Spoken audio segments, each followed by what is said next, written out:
Hello and welcome to Audio Log 5, The Complex. Today's date is April 3rd. I've taken as many days off as possible. I haven't been the same since what happened to Jackie. I couldn't sleep for the first week, and now when I do, it's the same dream over and over again. I'm there, in Ellis's office, staring at the hole in her forehead. I'm paralyzed. I can't move, I can't breathe. I'm suffocating and she's dying. I suffocate until I wake up. Today had been the first day in about a month that I'd been called to the excavation site. It was a call I realized all of the associated staff had presumably received, the context of which pertained to our current living situation. They called to tell us the living complex that was being constructed on the excavation site had been completed. We were to be fully packed and out of the many hotels we'd been staying at by the end of the day. I lied there staring at the ceiling, hair matted and greasy. Beside me on the floor sat countless beer bottles, varying in fullness from a few sips missing to completely empty. I hadn't heard a single thing from Max or Jackie since February 13th. Every day that passed since then had made my paranoia and fear for their currently unknown fate even stronger. Fear had become my driving force. I was terrified of Ellis. For all I knew, he was fully aware of what I'd been doing the whole time, and was now just waiting for the perfect opportunity to strike. A vulture waiting for a corpse to drop face down in the hot sand. The only way for me to fully know whether or not I was prey was to return to the site once again, where I'd inevitably run into him. One of the hardest feats of my condition was finally gathering enough courage to roll out of the imprinted lumpy bed. I sat upright for a moment, feeling the agony of my head. A migraine, no doubt brought on by the contents of the aforementioned beer bottles. I drew the curtains, letting golden sunlight bathe the room and assault my eyes. It made the migraine drone in and out. When it came in, it hurt more than it had before. Thankfully, packing didn't end up being as hard of a feat as I'd expected. As soon as I got moving, the process went by quickly.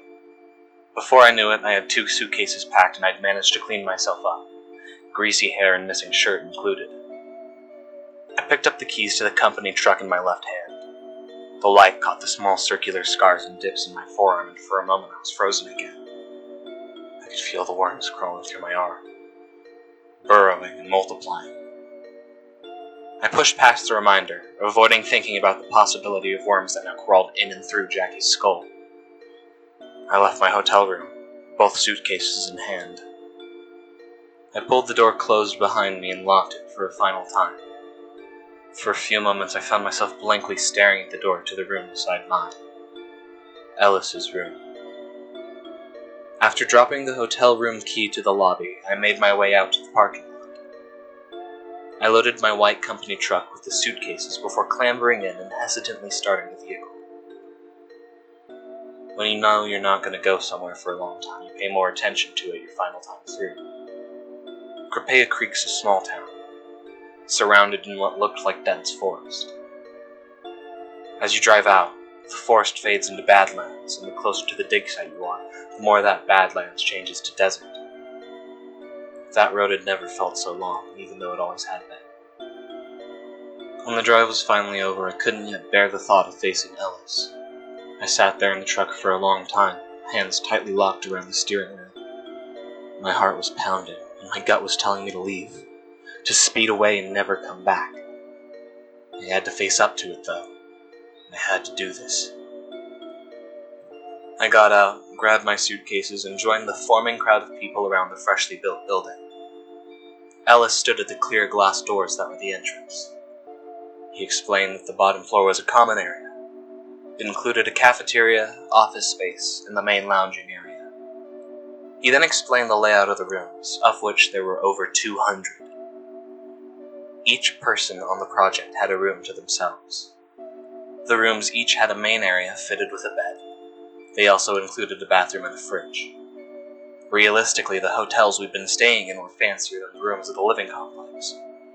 Slowly, we all formed a line and proceeded into the building to get the keys to our spectacularly disappointing living spaces. I entered an elevator at the center of the back wall and and began ascending into the mostly concrete structure. The door to my room was heavy. All the floors in the building were cold and unforgiving concrete. There were 2 large windows in my room, one on the back wall behind the bed, and one on the wall to my right.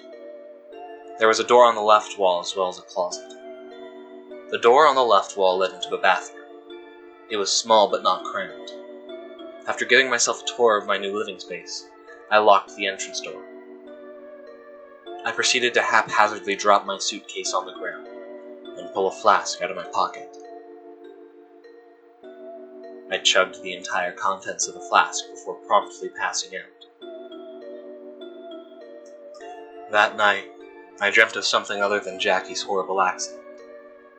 Instead, during the unfamiliar dream, I found myself standing at the edge of the home. I peered down, eyes fixed permanently on lights emanating from its emptiness. A hand slowly reached up from out of the darkness, its skin pale and fair. Its proportions were grotesquely stretched, and it had too many twitching fingers.